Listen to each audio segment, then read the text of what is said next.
Bonjour à toutes, bonjour à tous. Alors, je suis extrêmement honoré et heureux d'accueillir au Collège de France, au nom de l'Assemblée des professeurs, mon collègue et ami David Bell. Donc, quelques mots pour le... Donc, d'abord, qui va donner... il est invité au Collège pour donner donc, ce cycle de 4 conférences sur la nouvelle histoire des Lumières, vous le voyez ici. Donc, tous les lundis, à la même heure, avec les 3 lundis qui suivent, chaque conférence sera suivie d'un moment de discussion. Donc, on fera tourner le micro. N'hésitez pas à poser des questions si vous en avez à la fin de la séance.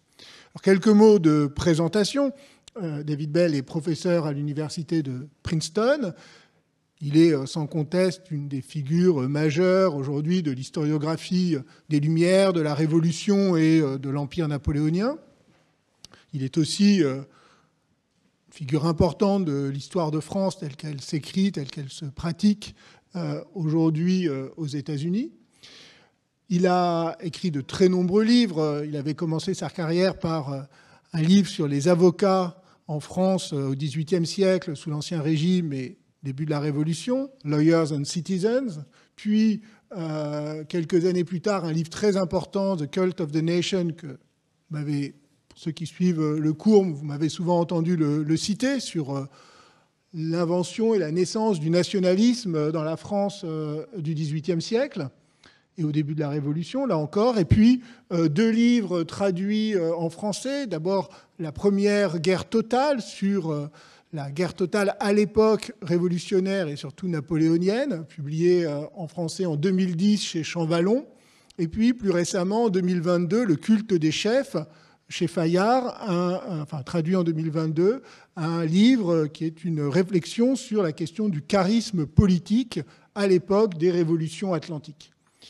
Et puis, évidemment, je passe sous silence grand nombre, recueils d'articles, ouvrages collectifs, parce que sinon on y serait encore demain matin. Donc, voilà donc déjà une œuvre extrêmement importante qui nourrit les travaux des 18e. Et puis, depuis quelques années, David Bell prépare un livre dans lequel il présentera une nouvelle analyse, une nouvelle interprétation générale des Lumières comme courant mouvement intellectuel européen sur la base des très nombreux renouvellements des recherches en histoire sociale et culturelle depuis maintenant 40 ans, mais qui n'ont pas fait vraiment encore l'objet d'une véritable synthèse et mise en perspective. Et c'est ce qu'il va proposer donc, dans ce livre à venir. Et nous avons beaucoup de chance puisqu'il va nous donner, lors de ces 4 conférences, la primeur de ce livre. Donc, nous en sommes très heureux et je voudrais simplement ajouter un mot pour dire que dans un moment où les Lumières sont particulièrement vacillantes de toutes parts et où les universités américaines en particulier font l'objet d'une attaque politique, idéologique, obscurantiste, d'une violence inédite, eh bien, cette invitation prend, à mes yeux, une signification supplémentaire qui est le témoignage de notre solidarité inébranlable envers nos collègues américains pris dans cette tourmente. Voilà. Donc, David, je te cite maintenant la parole.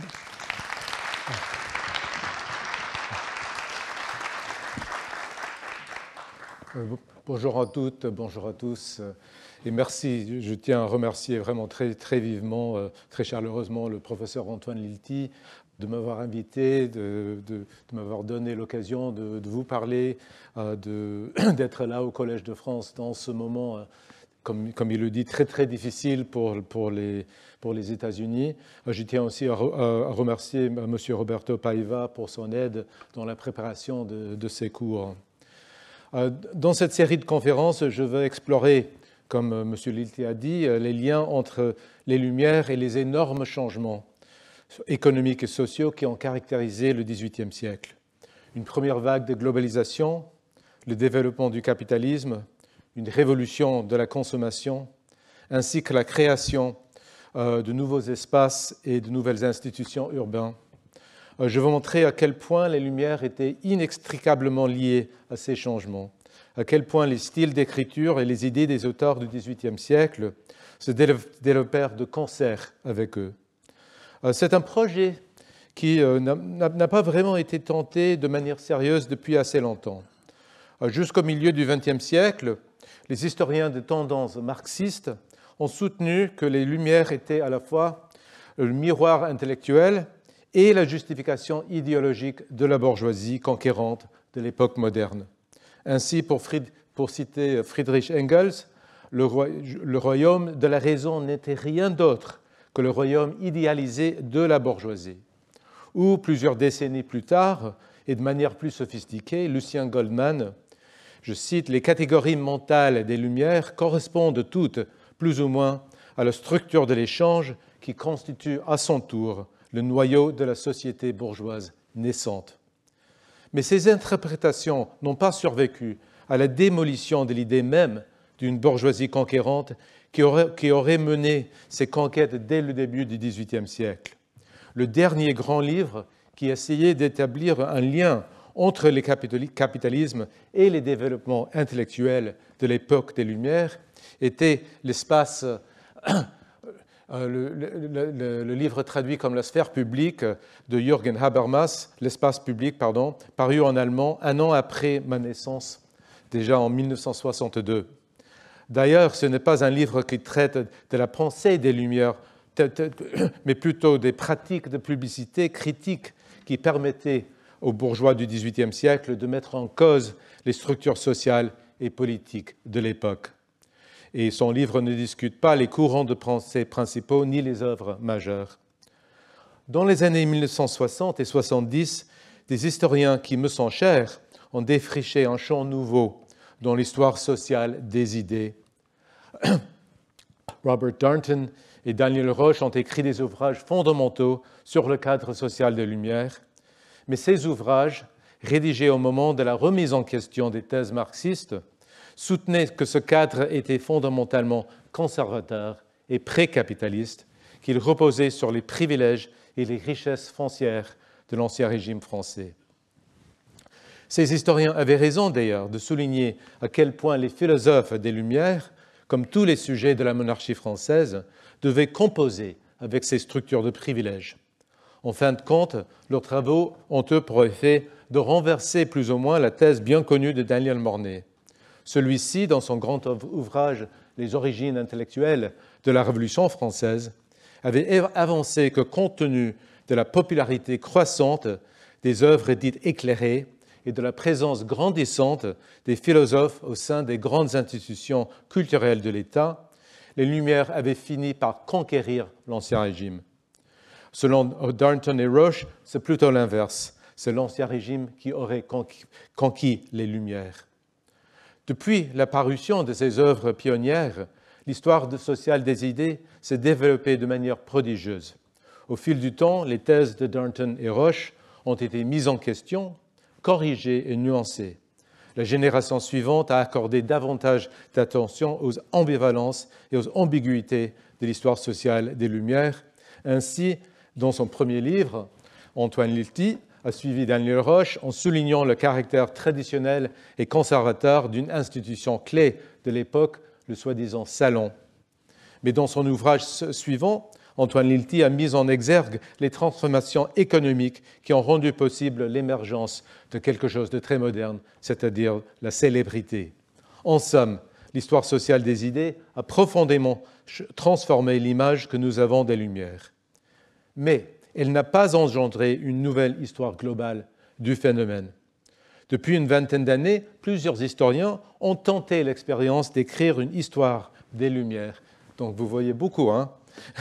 Dominique Poulot, Richie Robertson, Anthony Pagden, le poids lourd de la bande, Jonathan Israel, et d'autres encore.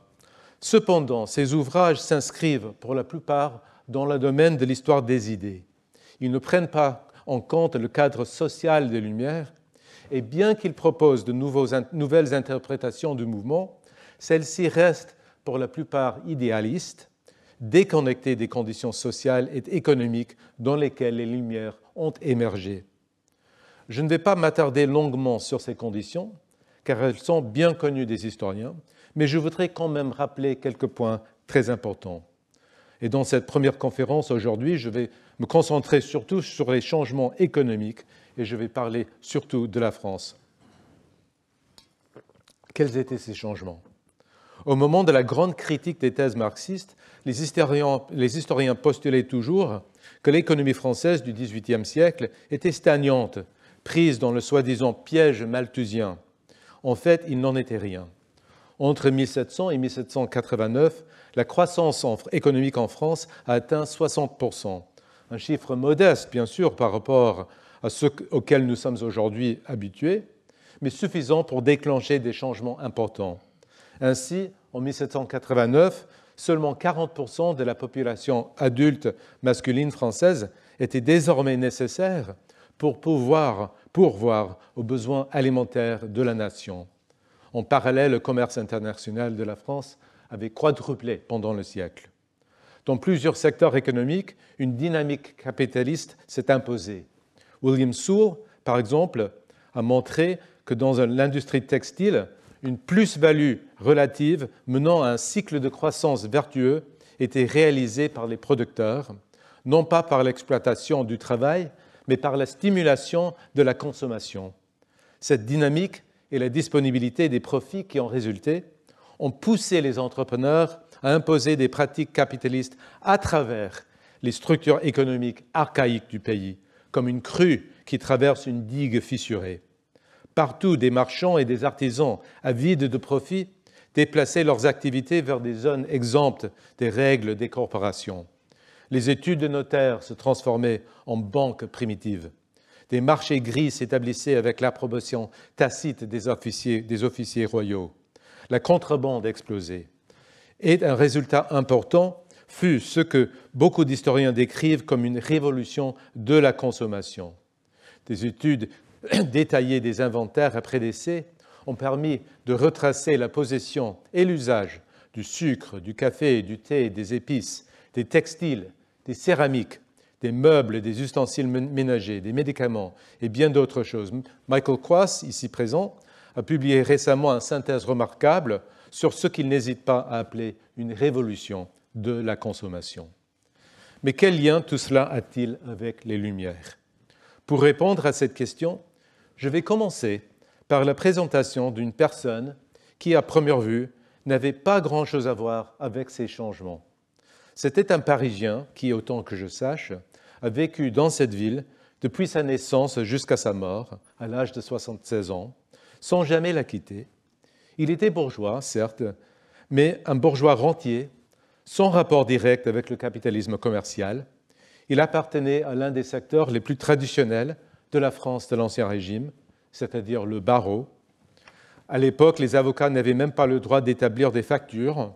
Ils devaient demander des honoraires. Cet homme était d'ailleurs un partisan dévoué de la monarchie française. Il n'a jamais rien fait qui aurait pu attirer l'attention désapprobatrice du censeur ou de la police. Mais voici mon argument. Même un tel homme peut nous éclairer sur les liens entre les Lumières et les transformations profondes que je viens d'évoquer. Cet homme est très peu connu de nos jours. Il s'appelait Claude Rigobert Lefebvre de Beauvrais. Il est né en 1724. Son père était procureur au Parlement de Paris. Il fait ses études au Collège Mazarin, puis à l'Université de Paris. Il est reçu avocat en 1748. Cependant, il n'exerce jamais la profession de manière sérieuse. Il vit plutôt de ses rentes.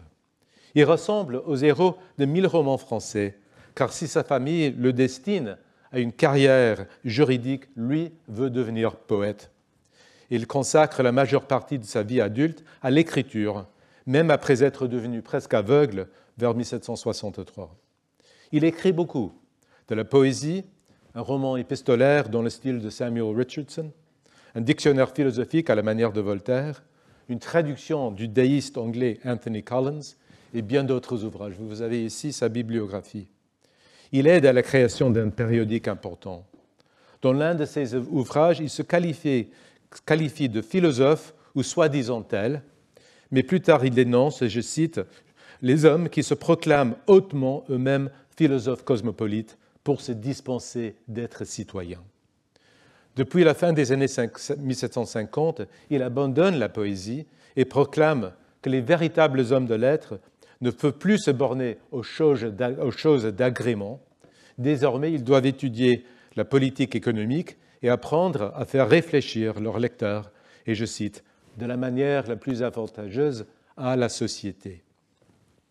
Comme il le dit, le règne des choses utiles est venu. C'est une citation.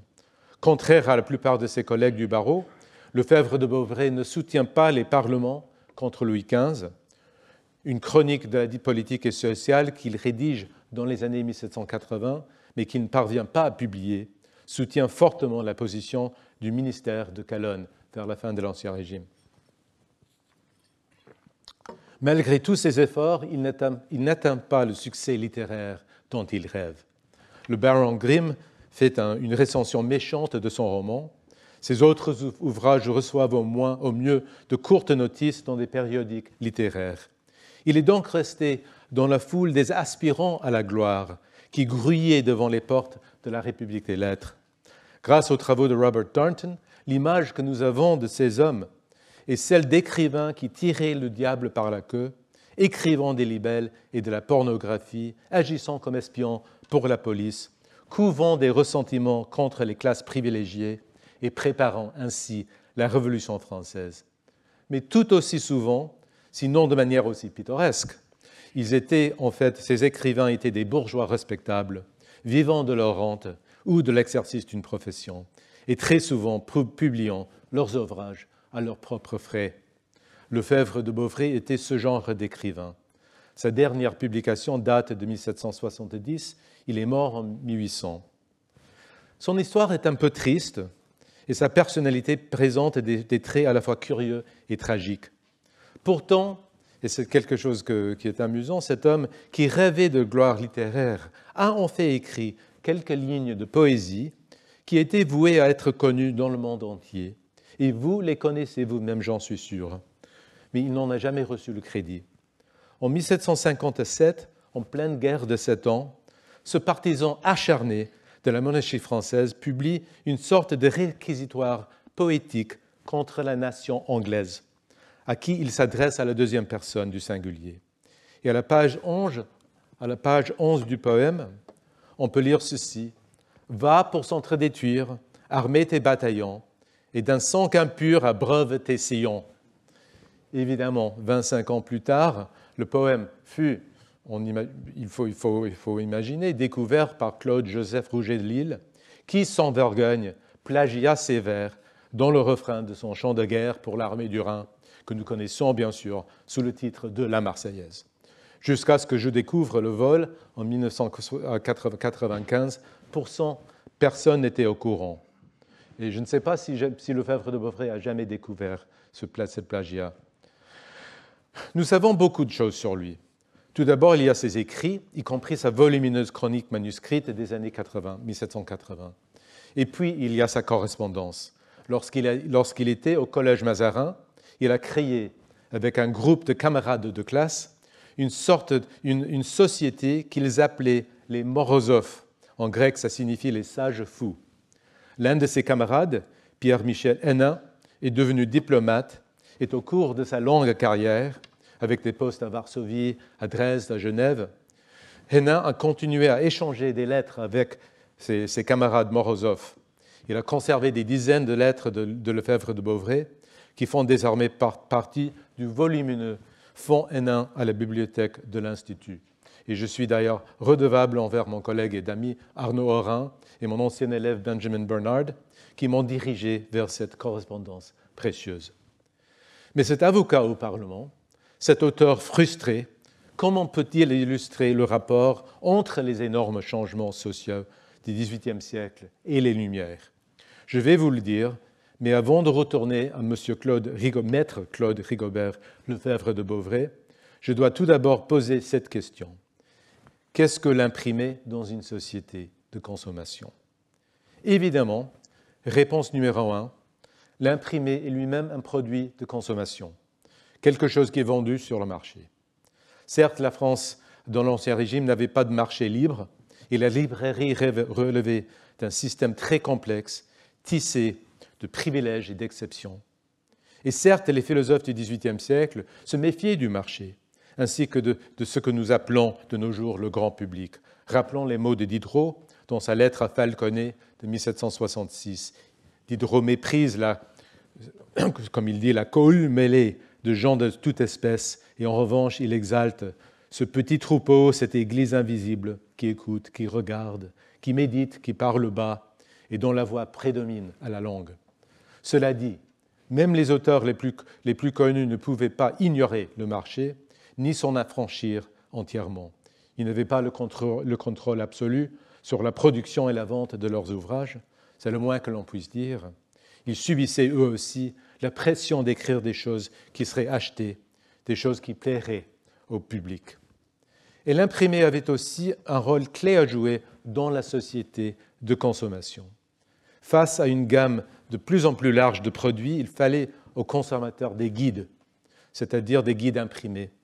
Quel style était à la mode? Où trouver les produits de la meilleure qualité? Comment repérer les produits faux ou décevants? Et quels étaient les livres les plus importants et les plus intéressants?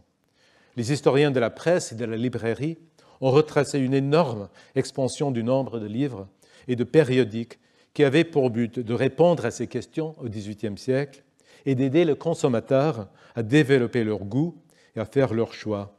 Des revues littéraires, des affiches, des œuvres de référence et ainsi de suite. En France, le nombre de nouveaux périodiques est passé de 40 dans la première décennie du siècle à 98 dans les années 40, puis à 188 dans les années 1770. C'était le premier âge d'or de la critique culturelle. Sa transformation en un genre distinct dont les auteurs prétendaient façonner le goût des lecteurs alors qu'ils naviguaient à travers une nouvelle profusion de production culturelle. Une profusion de journaux était principalement composée de comptes rendus de livres, rédigés pour guider les lecteurs vers les publications les plus pertinentes et de meilleure qualité. Jamais auparavant, dans l'histoire de la France, les personnes instruites n'avaient eu accès à un choix aussi vaste de production culturelle. Et jamais auparavant, les critiques ne leur avaient offert autant de conseils. Mais ces guides ne voulaient pas, pour la plupart, dicter aux consommateurs ce qu'ils devaient choisir. Une telle approche se serait avérée contre-productive. La relation entre l'imprimé et la consommation était beaucoup plus compliquée, et pour comprendre pourquoi, il faut considérer un peu plus la nature de la consommation elle-même au XVIIIe siècle. Trop souvent, les historiens de ce sujet ont tendance à mettre en exergue les critiques de la consommation telles qu'elles étaient formulées au XVIIIe siècle et telles qu'elles sont formulées de nos jours aussi. Ces critiques nous sont familières. La consommation encouragerait la frivolité et le gâchis. Elle distrairait les consommateurs de choses plus sérieuses. Elle appauvrit peut-être les consommateurs, à la fois matériellement et spirituellement, en les poussant à acheter des choses dont ils n'ont pas besoin et qu'ils ne peuvent pas se permettre. Elle crée une illusion de choix, tout en enfermant tout le monde dans le même moule. Elle engendre une concurrence inutile entre les gens pour consommer le mieux et consommer le plus, et ainsi de suite. Sans contester la vérité de ces critiques, il faut reconnaître qu'elles ont été formulées à l'égard, avant tout, d'une partie seulement du monde de la consommation, c'est-à-dire la mode féminine. C'est la partie la plus facile à ridiculiser, tout comme les femmes sont plus facilement critiquées pour leur manque de sérieux.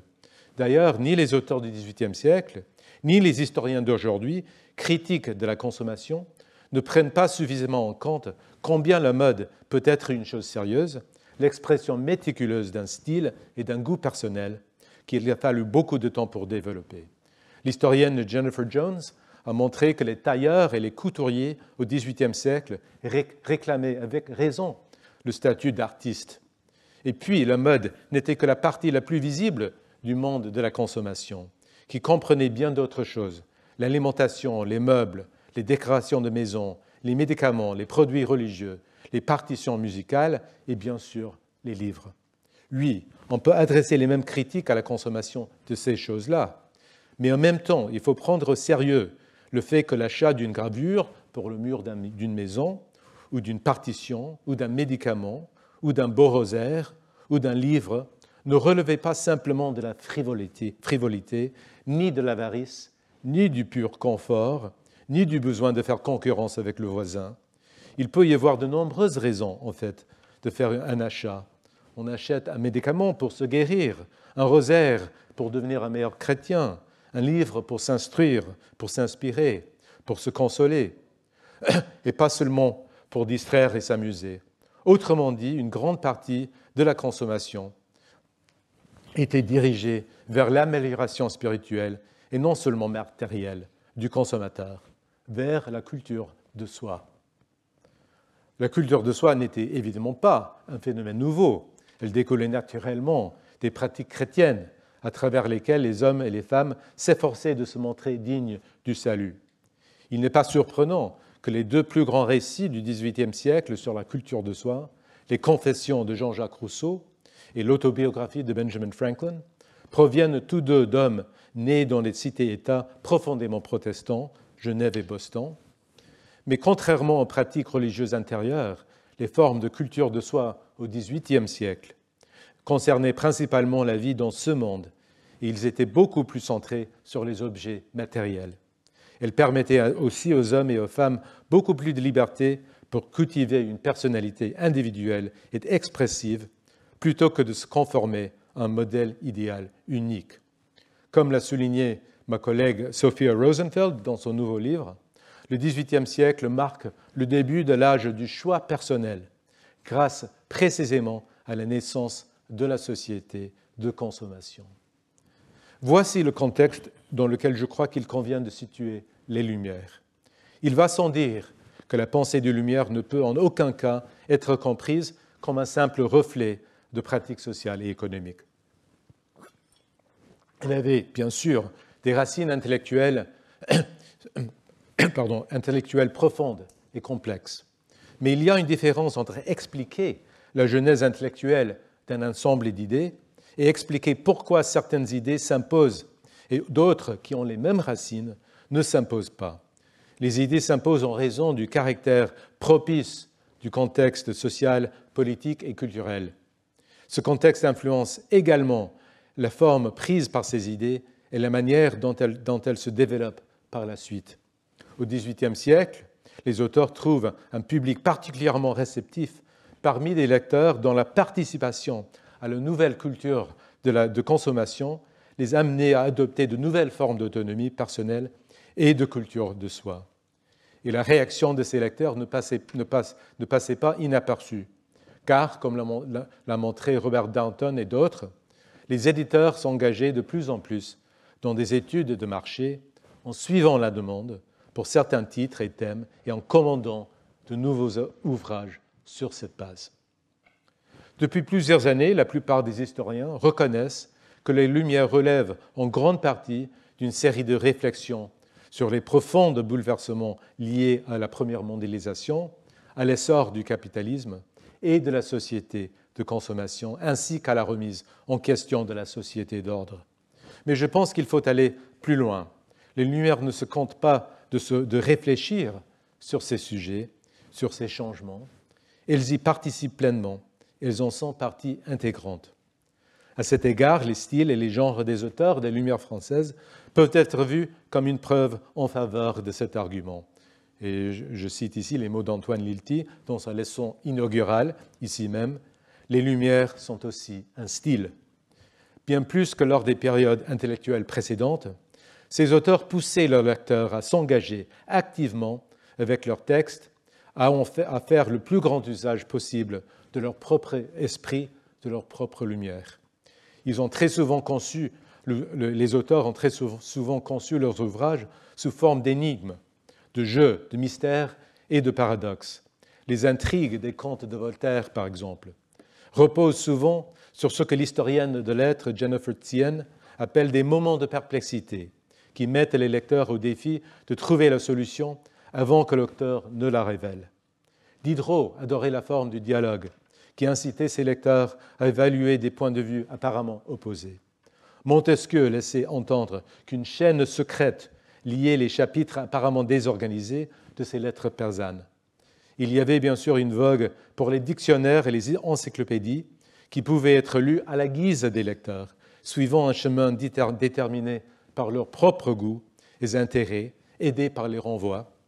Ce genre, l'ouvrage de référence, est encore plus important dans la mesure où il offrait aux lecteurs les outils et les ressources pour s'instruire eux-mêmes, pour se cultiver, pour s'améliorer. Sans même parler de l'encyclopédie de Diderot et d'Alembert, il faut remarquer que le genre du dictionnaire s'est considérablement développé au XVIIIe siècle, avec près de 6 fois plus d'ouvrages contenant le mot de dictionnaire dans leur titre, publiés entre les débuts du siècle et la Révolution française que durant le siècle précédent. Le mot dictionnaire lui-même a vu son usage multiplié par 20 dans les textes entre 1738 et 1788. Le marché des livres pédagogiques s'est élargi et est devenu une véritable catégorie éditoriale.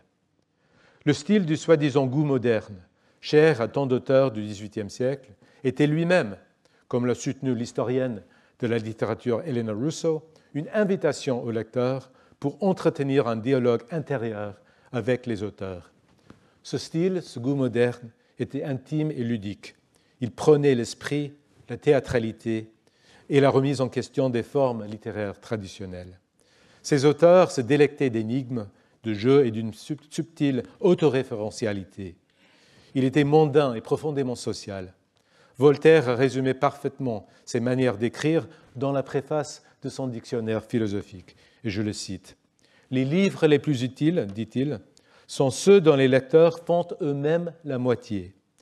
Les livres les plus utiles sont ceux dont les lecteurs font eux-mêmes la moitié.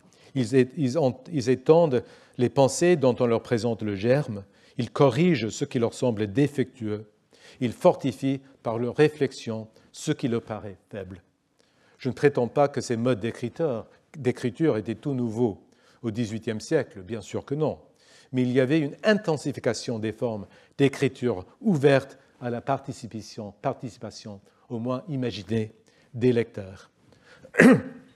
Il va sentir que ce glissement vers les pratiques qu'on a appelées extensives a un rapport évident avec la révolution de la consommation. Et j'ajoute tout simplement que ces nouvelles pratiques donnaient beaucoup plus de liberté aux lecteurs quant au choix des lectures et à la manière de les aborder. Comme les historiens de la dernière génération l'ont montré avec une grande richesse de détails, les lecteurs ont effectivement répondu à ces invitations des auteurs et se sont empressés de participer à des dialogues réels ou imaginaires avec les auteurs des Lumières.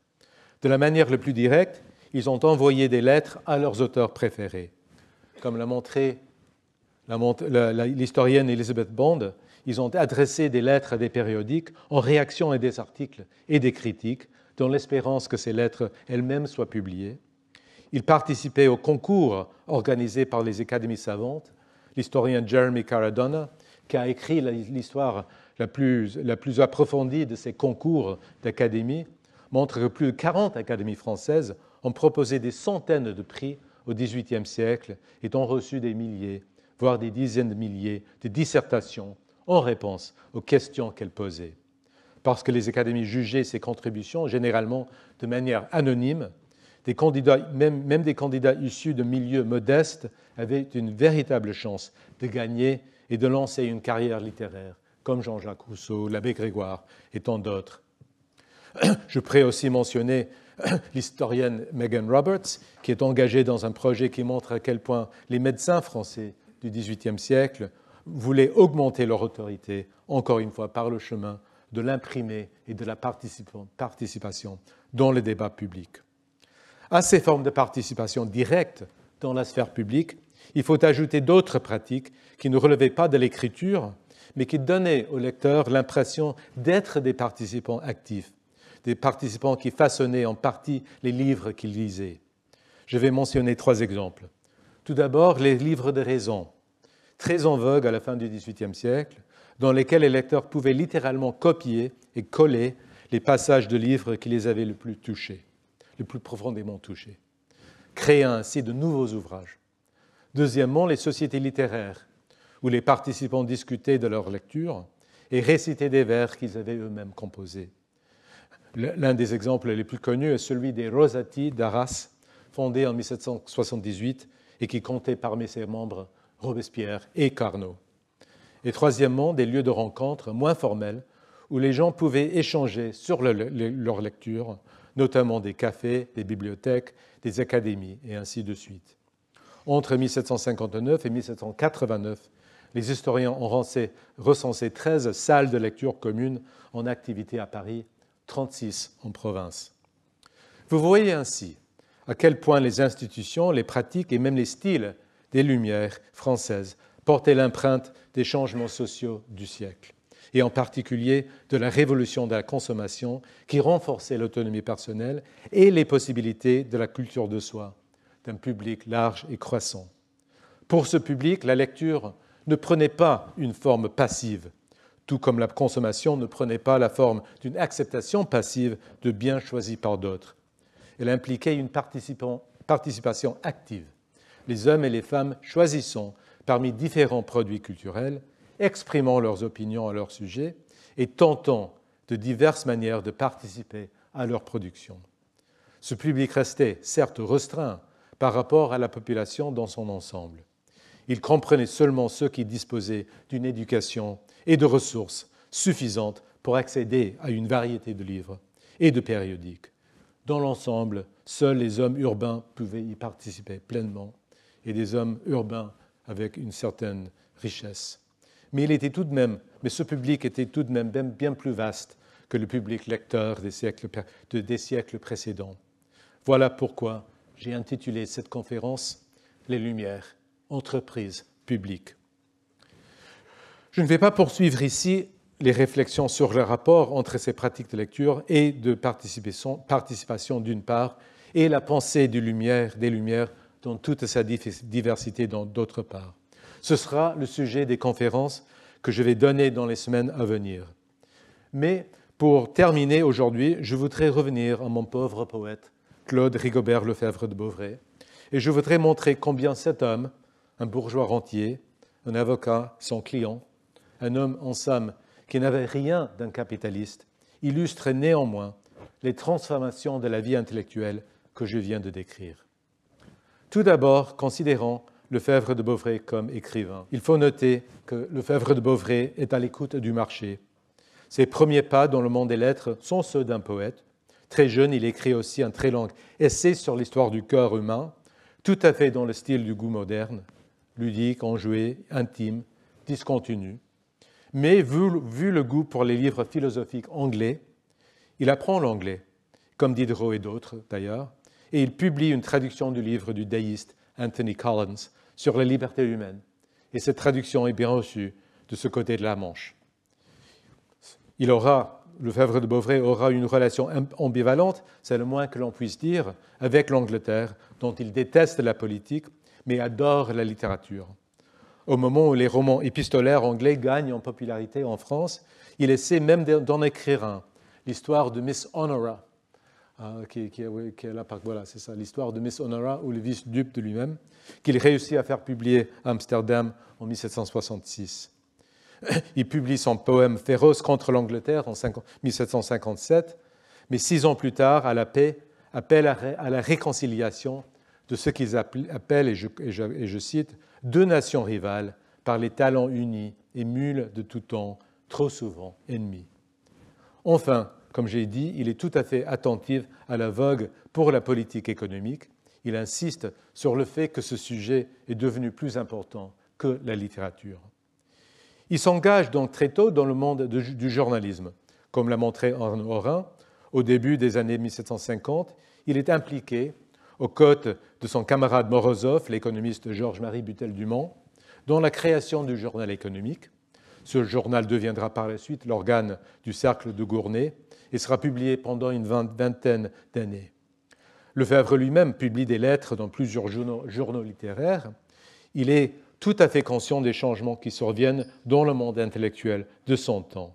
Et je cite son essai de jeunesse publié déjà en 1756. Je cite « C'est ainsi que les lumières et les connaissances concentrées auparavant dans un petit nombre de têtes se sont pour ainsi dire propagées et propagent tous les jours. Donc les lumières qui étaient concentrées auparavant dans un petit nombre de têtes sont propagées et propagent tous les jours. Il s'engage également dans le monde de la critique. En 1756, il publie un petit pamphlet sur l'état actuel des beaux-arts et de la littérature en France, où il exprime des opinions très dures sur le sujet. 14 ans plus tard, son dictionnaire social et patriotique constitue en partie un recueil de critiques littéraires et artistiques. Par exemple, voici ce qu'il dit de Jean-Jacques Rousseau. Il l'appelle « l'homme le plus élégant de son siècle. Il faut avouer aussi qu'il en est le plus inconséquent. » Oups.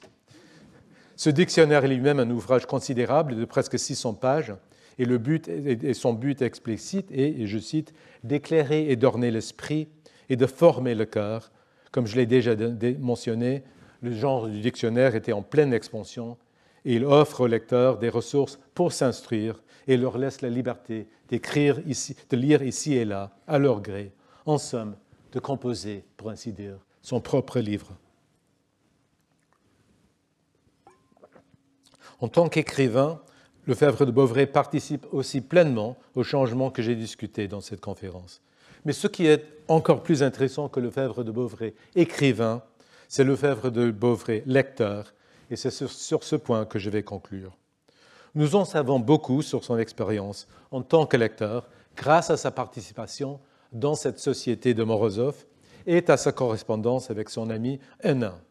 À mon avis, cette correspondance est aussi précieuse comme source pour l'histoire de la lecture au XVIIIe siècle que, par exemple, les lettres du négociant rochelais Jean Ranson, étudié par Robert Darnton dans son essai sur les lecteurs de Rousseau, ou, par exemple, les journaux intimes de l'Écossais George Ridpath, étudié par l'historien écossais Mark Tousey. Et à titre d'illustration de Lefebvre de Beauvrais lecteur, j'aimerais examiner une seule lettre écrite par lui à Henin le 26 mars 1749. C'est une lettre très longue, presque 5000 mots. Elle est écrite dans un style ludique et enjoué, plein de jeux de mots et de dialogues imaginaires. Le premier de ces dialogues est avec Henin à propos du sujet même de la lettre.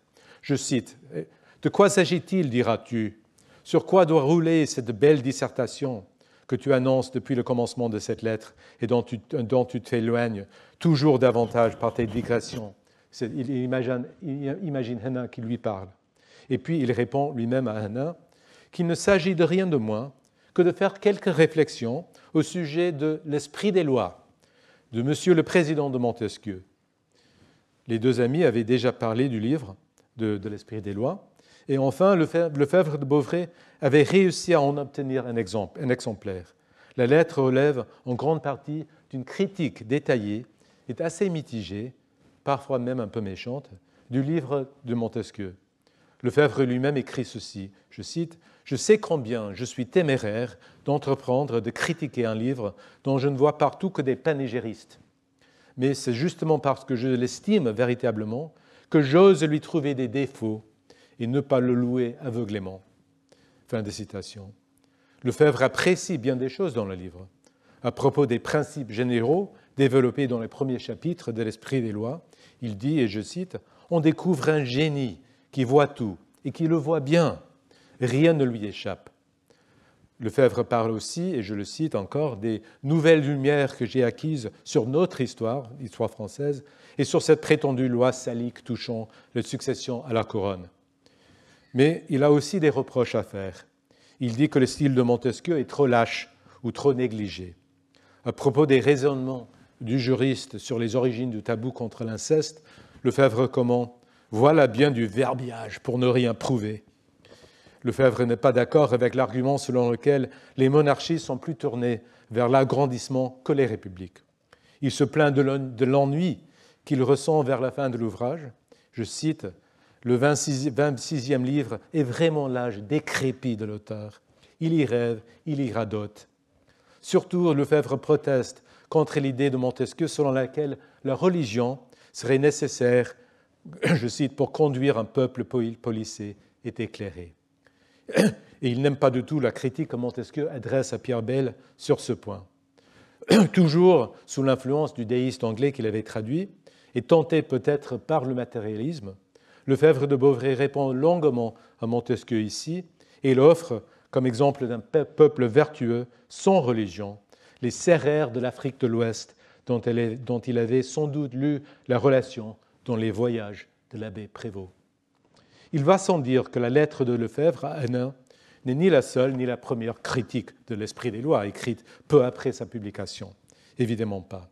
Montesquieu lui-même semble avoir invité à ce que l'on critique, et je cite ici la défense des esprits des lois écrite par Montesquieu.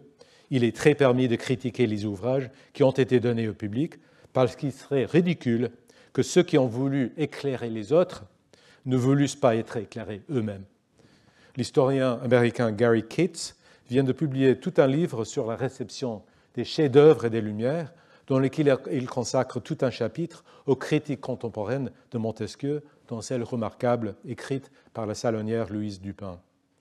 Mais ces critiques, soigneusement rédigées et ensuite imprimées, nous révèlent beaucoup moins sur l'expérience de la lecture que des documents écrits à la hâte, au cours même de la lecture.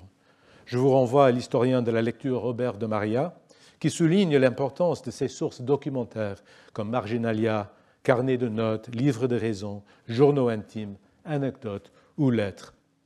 Pour l'époque des Lumières, ce genre de source est assez rare. La lettre de Lefebvre ici ressemble ici aux notes de l'Écossais Ridpath, étudié par l'historien Tousey, et ce que Tousey appelle, et je cite, sa manière remarquablement explicite de chroniquer, d'évaluer et d'assimiler ses expériences de lecture. Parmi les sources documentaires françaises de l'époque, les mieux connues sont sans doute les lettres dont j'ai parlé brièvement, du Rochelet Jean Rançon à son libraire concernant les lectures qu'il a faites de Jean-Jacques Rousseau. La lettre de Lefebvre ne ressemble en rien à celles-ci, qui sont prises parfois comme illustres parfaites de la lecture au XVIIIe siècle. Rançon adore Rousseau. Il lit l'Émile comme il lit la Bible. Il suit sans question tout ce que Rousseau lui dicte. Il n'aimait pas la moindre critique. En revanche, comme vous venez de le voir, Lefebvre de Beauvrais n'est pas du tout respectueux du livre qu'il lit. Il le dissèque. Il se plaint de lui. Il veut l'améliorer. Et voici l'une des choses les plus frappantes. À plusieurs moments, il cesse de s'adresser à son ami Hénin et s'adresse plutôt à Montesquieu lui-même. Je cite, « Il faut que je venge Belle, que vous avez la hardiesse de démentir. Et, monsieur, de grâce, ne vous alarmez pas si fort pour le genre humain. » Fin de citation. Et il y a trois choses surtout que je voudrais souligner en analysant cette lettre et en essayant de la relier aux arguments que j'ai formulés sur les Lumières. Premièrement, Lefebvre de Beauvrais est très clairement influencé par l'émergence d'une culture de la critique, où tout ce qui paraît en public, qu'il s'agisse d'un produit de consommation, d'une œuvre d'art ou d'un livre, est soumis au jugement du public par la voie des recensions écrites.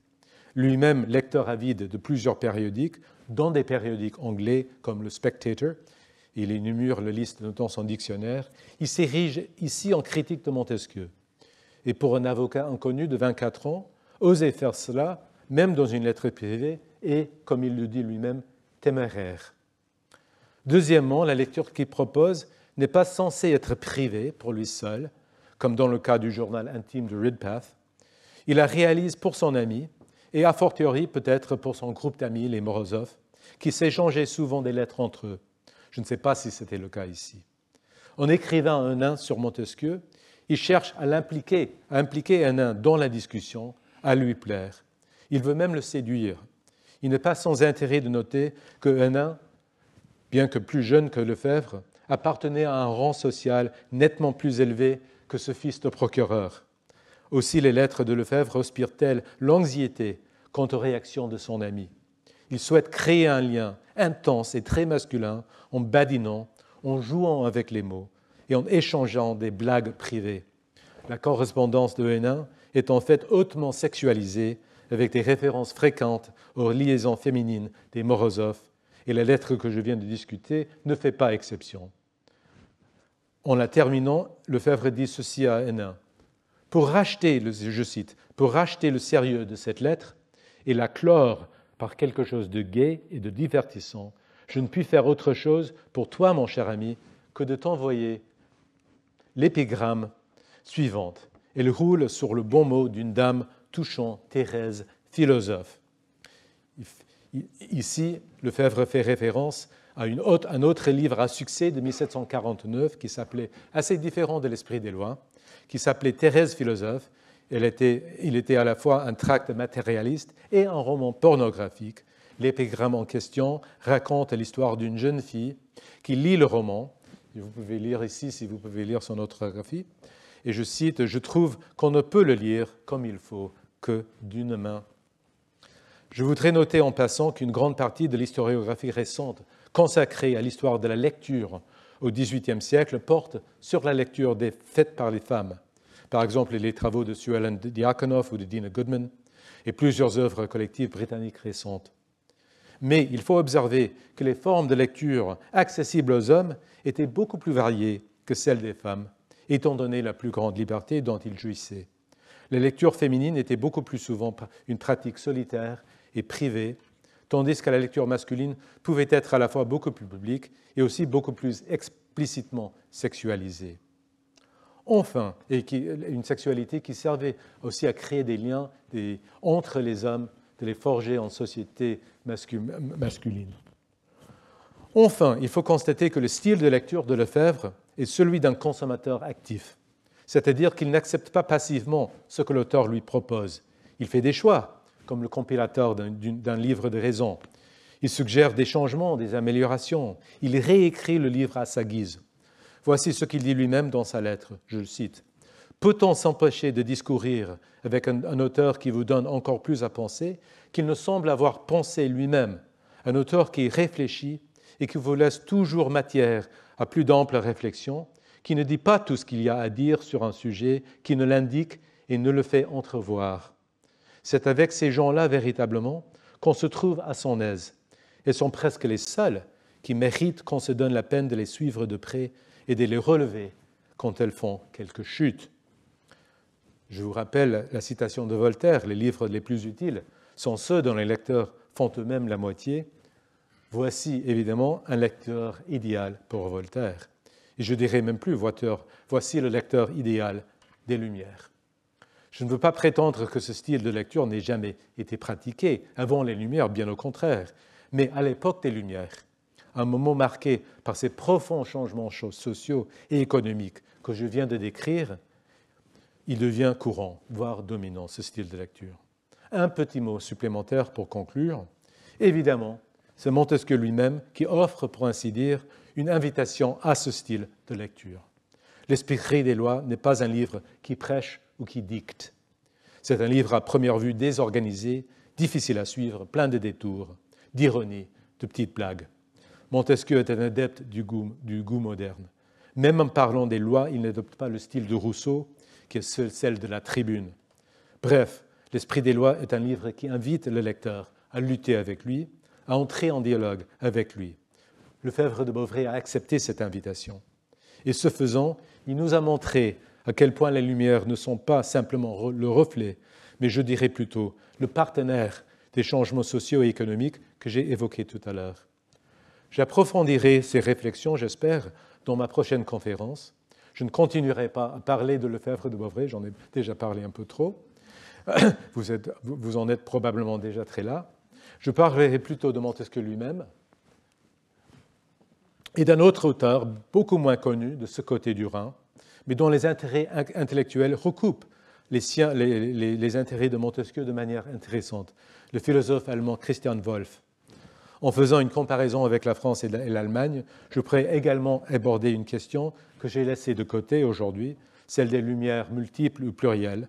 Je monterai également un peu dans le temps, vers les premières années du XVIIIe siècle, les premières années des Lumières, et j'essaierai de vous montrer comment les changements économiques et sociaux que je viens d'évoquer se sont manifestés dans les débats autour d'un sujet qui était aussi, lui, au cœur des préoccupations de Lefebvre de Beauvrais, c'est-à-dire la société elle-même. Merci beaucoup.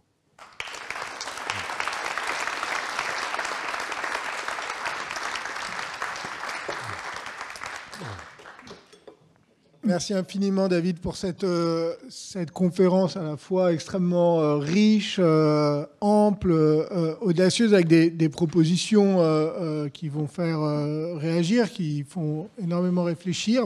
Alors, comme certains d'ailleurs de tes interlocuteurs que tu as mentionnés sont dans la salle, je suis sûr qu'on va avoir le droit à quelques questions, peut-être juste pour lancer les choses. Il me semble que ce qui est évidemment très, très fort dans ta conférence, c'est cette manière de créer une interprétation et un continuum en fait, entre les pratiques de consommation, d'une part, liées donc, à la révolution de la consommation, la question des pratiques de sociabilité culturelle, et d'autre part, les pratiques les transformations de la culture intellectuelle et savante de la critique. Alors évidemment, c'est très audacieux si on y réfléchit. Alors c'est très fort parce que ça permet d'avoir un point d'ensemble de ces transformations des sociabilités intellectuelles et de la révolution de la consommation qui sont souvent traitées séparément, soit du côté de l'histoire culturelle, soit du côté de l'histoire économique. C'est difficile parce que même si, évidemment, maintenant on a des conceptions de la consommation qui sont plus actives, moins passives, comme création, etc., on a quand même deux pôles relativement opposés. Tu as évidemment en plus compliqué ta tâche en prenant volontairement le cas d'une lettre privée de quelqu'un qui n'est pas justement directement du livre, du roman best-seller, etc. Donc, ça, c'est très fort. Et il me semble que pour arriver à ce qui fait tenir en fait ces trois éléments dans une même interprétation au fond, c'est la notion sur laquelle que tu as évoqué un moment de culture de soi. Cette idée qu'au fond, ce qui serait commun à les nouvelles pratiques de consommation et aux nouvelles formes de la critique, ce qui est donc au cœur des Lumières, c'est la culture de soi. Alors j'aimerais bien peut-être que tu reviennes rapidement sur la façon dont tu définis cette culture de soi et peut-être quelles sont les références théoriques qui sont derrière, parce que on peut penser évidemment à Michel Foucault qui a beaucoup travaillé la notion, je ne sais pas si c'est ce que tu as en tête, et parce qu'évidemment la culture de soi c'est souvent associé à des pratiques de subjectivation des individus. Et donc, comment ça s'inscrit par rapport à des activités de la critique intellectuelle? Je veux bien que tu nous en dises un mot. Merci beaucoup. En fait, pour ce qui est des bases théoriques de cette approche, je vais en parler assez longuement dans la troisième conférence, là où je parle précisément de la recherche de soi. Je dirais que mes références sont peut-être un peu moins françaises ici, moins foucaultiennes. Je pense surtout aux livres qui ont beaucoup développé récemment l'idée du développement du moi. Surtout à l'époque des Lumières, en partant du grand œuvre de Charles Taylor là-dessus, en passant par aussi le grand histoire de l'historien américain Gerald Siegel sur le moi, et puis des livres beaucoup plus précis d'historiens comme Jan Goldstein sur le moi post-révolutionnaire et le livre tout récent, même de ce mois, de Lynn Hunt sur le moi révolutionnaire.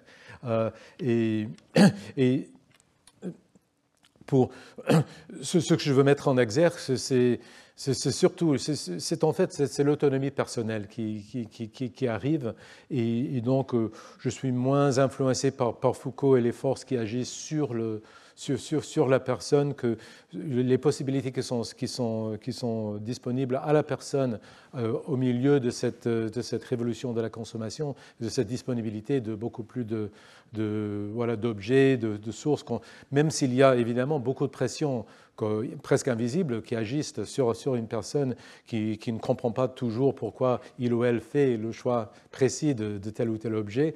Néanmoins, cette personne a l'impression d'agir d'une façon libre. Et c'est au moins cette idée de liberté, cette idée d'autonomie qui m'est très intéressante, parce que c'est précisément cela qui est encouragé, je voudrais dire, par les temps d'ouvrage des Lumières. Et c'est donc sur ce chemin-là que je veux suivre pour montrer qu'il y a un véritable libéralisme au sein des Lumières. Et pour retourner à ton très généreuse introduction, oui, au moment aujourd'hui où les Lumières sont vraiment attaquées de tout bord, il est très intéressant de constater quand même qu'au cœur des Lumières est cette idée de liberté que la personne peut faire, de choisir. Et